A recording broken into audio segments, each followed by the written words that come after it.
Welcome back to Ozarks Live. Now, the 30th anniversary of the Springfield 3 disappearance is coming up, and our next guest produced that podcast about the disappearance of Stacy McCall, Susie Streeter, and Cheryl Levitt, still unsolved. And Roderick Jones is back. Ann, it's good to have you back. Thank you so much for having me. Now, you live in New York City now, but you grew up here in the Ozarks. I did, yes. What prompted you to dig deeper into this story and produce the podcast, which is so well done? Thank you. I appreciate that. You know, it's a heartbreaking story, and it's also so fascinating because it involves three people. And so I had heard about this growing up. I remember it happening. And as I, got older and I started listening to true crime podcasts, I felt that this was probably the best avenue to be able to tell a really comprehensive story, but also to try and reach a new audience.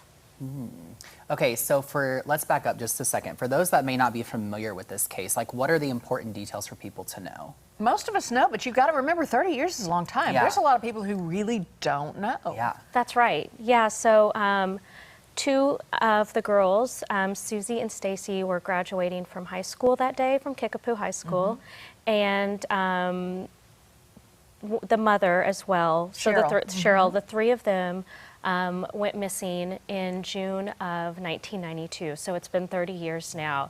And, there's been a lot of speculation, certainly rumors, as to who did this, but it still remains unsolved to this day. So we really took a deep dive into the case and, spoke to a lot of different people, a lot of people over Springfield, former journalists, law enforcement, just to uncover as much information as we possibly could about it. Yeah, it happened right over here on Delmar Street, not far from here, and the house is still there. Yeah. Everybody has a theory, and you really dug deep. I mean, I heard things from you in your podcast that I had not heard before.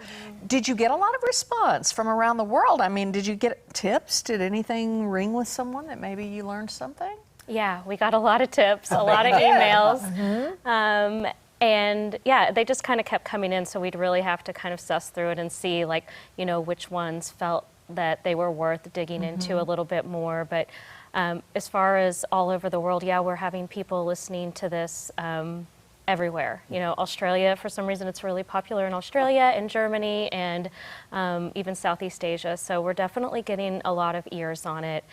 And as far as tips and clues and information that's come in, especially after it aired, there was some information that we received that I hadn't heard of this entire time. Oh, is there a new episode or anything at this 30th anniversary? Is there anything new because there's several episodes. Yeah. I think I've heard them all. Are there any new ones to come? Nothing new as far as episodes, but there are some new projects in the works. So we're definitely not finished with the three missing women.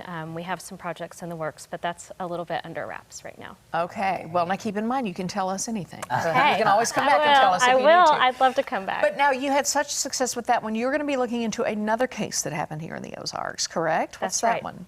So this is about the Feeney family murders.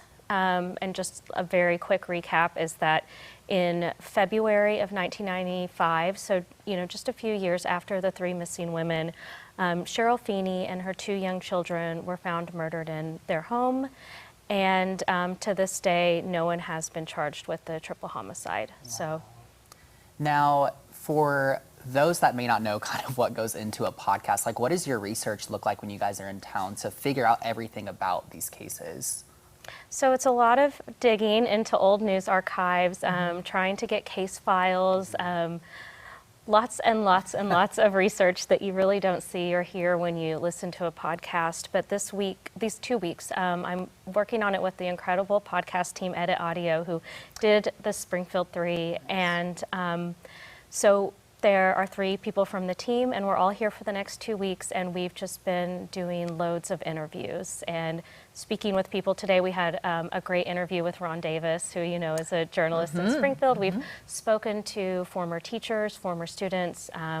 We'll have interviews with the prosecuting attorney, law enforcement, so lots of interviews going on this week. Lots of people you want to talk to, and a Yeah. lot of people who probably want to talk to you, and some who really don't want to talk to you. That's right. So it's a little bit of everything. Now, remind people, the name of the podcast is The Springfield 3, correct? That's correct. And yes. it's everywhere, Yep. on iTunes and all around. Anyway, good to have you in town. Thank Let us you. know when you find something Ann. new, and you can come on Ozarks Live anytime. Thank you. I really appreciate it. Thank you. Yeah. Ann Thanks. Roderick Jones, great work.